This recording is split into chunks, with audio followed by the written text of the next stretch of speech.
الحمد لله وكفى وسلام على عباده الذين اصطفى أما بعد প্রিয় দর্শক আগামীকাল 10 মুহররম ইয়াউমে আশুরা আমরা সকলে জানি ইয়াউমে আশুরা অত্যন্ত তাৎপর্যপূর্ণ এবং ফজিলতপূর্ণ একটি দিন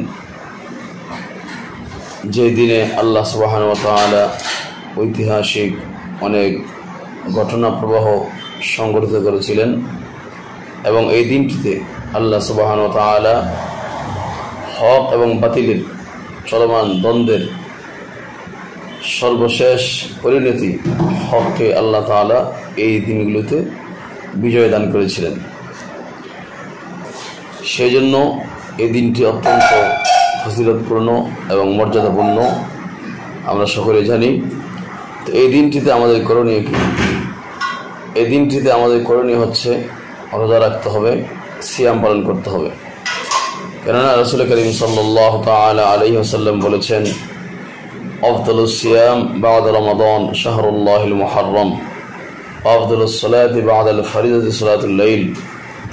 রমাদান মাসের পরে মুহররম মাসের রোজা হলো সর্বশ্রেষ্ঠ এবং ফরজ নামাজের পরে তাহাজ্জুদের নামাজ হলো সর্বশ্রেষ্ঠ নামাজ। সুতরাং এই হাদিসের মাধ্যমে আমরা বুঝতে পারলাম মুহররম মাসের রোজা অত্যন্ত ফজিলতপূর্ণ এবং তাৎপর্যপূর্ণ। সেই জন্য মুহররম মাসে বেশি বেশি রোজা রাখতে পারলে ভালো, আর যদি না রাখতে পারি তাহলে আমাদেরকে ইয়াউমে আশুরার দিনের রোজা রাখতে হবে। ইয়াউমে আশুরার দিনের রোজার কি ফজিলত? রাসূল করিম সাল্লাল্লাহু তাআলা আলাইহি ওয়াসাল্লাম আরেকটি হাদিসে ইরশাদ করেন, সিয়ামু আশুরা আহতাসিবু আলাল্লাহি আইয়ুকাফিরাস সানাতাল্লাতী ক্বাবলাহ। যে আশুরা দিনের রোজার মাধ্যমে আমি আশা করি আল্লাহ সুবহানাহু ওয়া তাআলা পূর্বের এক বছরের সমস্ত গুনাহগুলিকে মাফ করে দিবেন। সুবহানাল্লাহি ওয়া বিহামদিহি সুবহানাল্লাহিল আযীম। যদি আশুরা রোজা আমরা রাখি তাহলে এর দ্বারা ইনশাআল্লাহ আল্লাহ তাআলা আমাদের জীবনের পিছনের এক বছরের গুনাহকে আল্লাহ তাআলা মাফ করে দিবেন। সেই জন্য আমরা আশুরা রোজা ইনশাআল্লাহ রাখার চেষ্টা করব। এখন আসেন, আশুরা রোজা আমরা কয়টি রাখবো? একটি না দুটো? দুইটি রোজা রাখতে হবে। কারণ ইহুদিরাও এই দিনে রোজা রাখে, তারা রাখে একটি। আর ইহুদিদের খেলাফ ভিন্নতা মুসলমানদের অবলম্বন করতে হবে। সেটাই আল্লাহ রাসূল সাল্লাল্লাহু আলাইহি সাল্লাম উম্মতকে আদেশ দিলেন।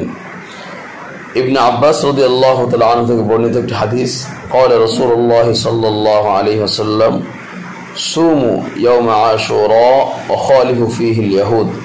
যে তোমরা ইয়াউমে আশুরার দিনে রোজা রাখো এবং ইহুদিদের খেলাফ ভিন্নতা করো। কিভাবে করবে? সুমু ক্বাবলাহু ইয়াওমান আও বা'দাহু ইয়াওমান।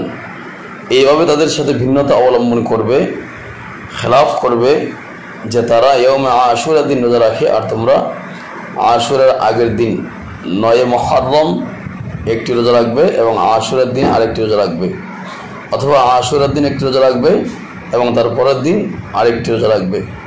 সেই জন্য আমাদেরকে দুইটি রোজা রাখতে হবে, হয়তো 9-10 অথবা 10-11। তাহলে ইহুদিদের সাথে ইনশাআল্লাহ আমাদের ভিন্নতা হয়ে যাবে।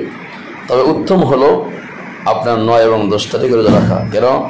রাসূল করিম সাল্লাল্লাহু আলাইহি ওয়াসাল্লাম অন্য একটি হাদিসের মধ্যে ইরশাদ করেন, যদি আমি আগামী বছর বেশি থাকি তাহলে ইনশাআল্লাহ আমি 9 এবং 10 তারিখে রোজা রাখবো। এর আগেই রাসূল করিম সাল্লাল্লাহু তাআলা আলাইহি ওয়াসাল্লাম ইন্তেকাল করে আল্লাহর দরবারে চলে গিয়েছিলেন। সুতরাং দর্শক আসুন আমরা সকলে ইনশাআল্লাহ ইয়াউমে আশুরার রোজা অত্যন্ত দামি এবং ফজিলতপূর্ণ, এই রোজা ইনশাআল্লাহ আমরা রাখি এবং দুইটি রোজা সকলে রাখবো ইনশাআল্লাহ। আল্লাহ তাআলা আমাদের সবাইকে ইয়াউমে আশুরার রোজা রাখার তৌফিক দান করেন। সকলে ভালো থাকবেন ইনশাআল্লাহ।